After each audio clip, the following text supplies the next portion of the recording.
Hello friends, welcome to my channel. இன்னைக்கு ரொம்பவே டேஸ்டான சுண்டக்கடலை குழம்பு எப்படி செய்யலான்னு பார்க்கலாம்.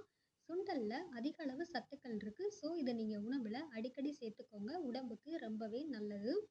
இப்போ இந்த குழம்பு எப்படி செய்யலான்னு பார்க்கலாம் வாங்க. இன்னைக்கு நான் கருப்பு சுண்டல் ஒரு 150 கிராம் எடுத்திருக்கேன். இதை நைட்டு ஃபுல்லாக நல்லா ஊற வச்சு எடுத்திருக்கேன். இது அதாவது ஒரு 8லேருந்து 9 மணி நேரம் நல்லா ஊறி இருக்கணும். இப்போ இதை வேக வச்சுக்கலாம். இதை ஒரு குக்கரில் நான் மாற்றிக்கிறேன்.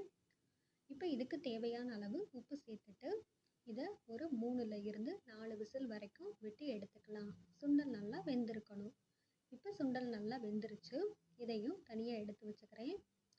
இப்போ ஒரு மிக்ஸி ஜாரில் மிளகு, சோம்பு, சீரகம், வெங்காயம், வெள்ளைப்பூடு, தேங்காய் இதெல்லாமே சேர்த்துட்டு நல்லா நைஸாக அரைச்சி எடுத்துக்கலாம்.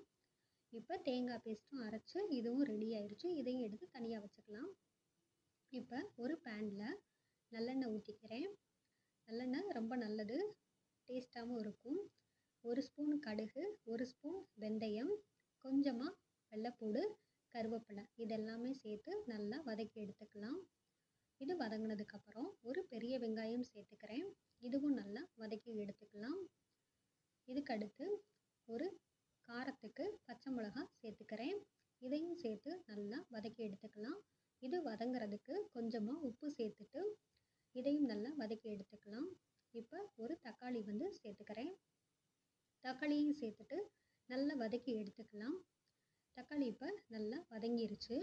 இப்போ இதோட கத்திரிக்காய், முருங்கைக்காய் இதை நான் சேர்த்துருக்கேன். இதையும் சேர்த்து நல்லா வதக்கிக்கலாம். அந்த வெங்காயம், தக்காளி, ஆயிலோட இந்த காயும் நல்லா வதங்கட்டும். இப்போ மசாலா சேர்த்துக்கிறேன். மஞ்சள் தூள், மிளகாய் தூள், மல்லித்தூள் ஒரு 2 ஸ்பூனு, அடுத்து குழம்பு மிளகாய் தூள் ஒரு 2 ஸ்பூனு இதையும் சேர்த்துட்டு இதையும் நல்லா மிக்ஸ் பண்ணிக்கலாம். இப்போ இந்த காயோட இந்த மசாலாவும் சேர்ந்து நல்லா மிக்ஸ் ஆகட்டும். இப்போ இதிலேருந்து எண்ணெய் பிரிஞ்சு வந்துருச்சு. இப்போ இதோட வேக வச்ச சுண்டலையும் சேர்த்துக்கிறேன். இதையும் நல்லா வதக்கி எடுத்துக்கலாம். அந்த மசாலாவோட சுண்டல் நல்லா மிக்ஸ் ஆகட்டும்.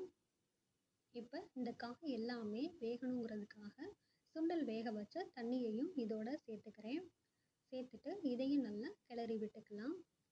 இப்போ இந்த காய் எல்லாமே நல்லா கொஞ்சம் நேரம் வேகட்டும். இப்போ இது நல்லா கொஞ்சம் வெந்துருச்சு. இதோட புளி தண்ணியும் சேர்த்துக்கிறேன். அதையும் சேர்த்துட்டு இந்த மாதிரி நல்லா கிளறி விட்டுக்கலாம்.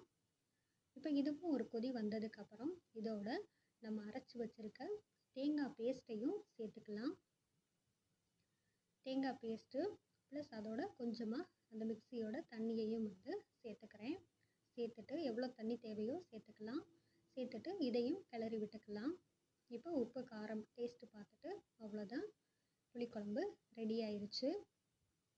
இதையும் நல்லா இந்த மாதிரி நல்லா கிளறி விட்டுக்கலாம்.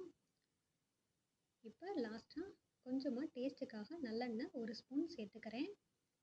இதையும் சேர்த்துட்டு நல்லா இந்த மாதிரி கிளறி விட்டுக்கலாம். ஃபைனலாக கொத்தமல்லி இலை போட்டுட்டு இறக்கிடலாம். ஒரு டேஸ்டான சுண்டக்கடலை புளிக்குழம்பு ரெடி ஆயிடுச்சு.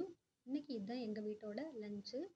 ஒயிட் ரைஸ், சுண்டக்கடலை குழம்பு ப்ளஸ் அப்பளம் சேர்த்து சாப்பிட்டோம். ரொம்பவே நல்லா இருந்துச்சு. நீங்களும் ட்ரை பண்ணி பாருங்கள். உங்களுக்கு நம்ம வீடியோ பிடிச்சிருந்தா லைக் பண்ணுங்கள், ஷேர் பண்ணுங்கள், கமெண்ட் பண்ணுங்கள், சப்ஸ்கிரைப் பண்ணுங்கள். தேங்க்யூ.